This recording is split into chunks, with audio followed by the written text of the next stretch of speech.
შინაგან საქმეთა სამინისტრომ გასულ ღამეს ქვეყნის მასშტაბით თბილისში, იმერეთში, სამცხე-ჯავახეთისა და კახეთის რეგიონებში კიდევ ერთი წარმატებული საპოლიციო ღონისძიება ჩაატარა.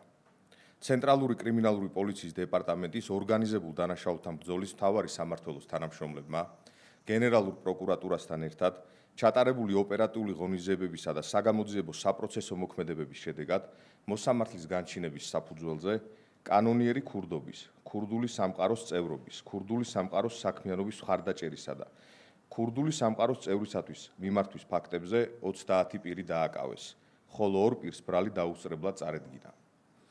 ქურდული სამყაროს წევრისთვის მიმართვის ფაქტზე დაკავებულია 19, ქურდული სამყაროს საქმიანობის მხარდაჭერის ფაქტზე 7, ხოლო ქურდული სამყაროს წევრობის ფაქტზე 4 პირი. რაც შეეხება 2 პირს, ეგრეთ წოდებულ კანონიერ ქურდს თენგის ხოფერიას, მეტსახელად ჭინკას და თკ-ს მათ ბრალი დაუსწრებლად წარედგინათ.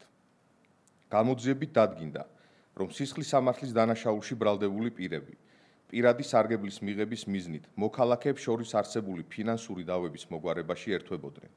მოდავე მხარეებთან ერთად აწყობდნენ ეგრეთ წოდებულ ქურდულ გარჩევებს. ერთ-ერთი მხარის სასარგებლოდ, ეგრეთ წოდებული ქურდული ტრადიციების შესაბამისად იღებდნენ გადაწყვეტილებებს და მეორე მხარეს თანხის გადახდას აკისრებდნენ. კონკრეტული ვადების დარღვევის შემთხვევაში კი ფიზიკური ანგარიშწორებითა და სიცოცხლის მოსპობით ემუქრებოდნენ. გამოძიებით ასევე დადგინდა, რომ ბრალდებულებისა და მოდავე მხარეების მონაწილეობით ეგრეთ წოდებულ ქურდულ გარჩევებში საზღვარგარეთ მყოფი ეგრეთ წოდებული კანონიერი ქურდი თენგის ხოფერია მეტსახელად ჭინკა მონაწილეობდა. პოლიციამ ბრალდებულების პირადი და საცხოვრებელი სახლების ჩხრეკის შედეგად მიუთკიცებად ამოიღო ცეცხლსასროლი იარაღები, საბრძოლო მასალა და ფული. ასევე ამოღებულია ბრალდებულების მობილური ტელეფონები, რომელთა საშუალებითაც ისინი ერთმანეთს და უცხოეთში მცხოვრებ ქართველ კანონიერ ქურდებს უკავშირდებოდნენ.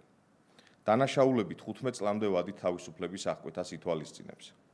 გამოძიება კანონიერი ქურდობის, ქურდული სამყაროს წევრობის, ქურდული სამყაროს საქმიანობის მხარდაჭერისა და ქურდული სამყაროს წევრისათვის მიმართვის ფაქტებზე საქართველოს სისხლის სამართლის კოდექსის 223 პრიმა მუხლის პირველი და მეორე, 223 ტერცია მუხლის მეორე და 223 კვარტა მუხლის პირველი ნაწილით მიმდინარეობს.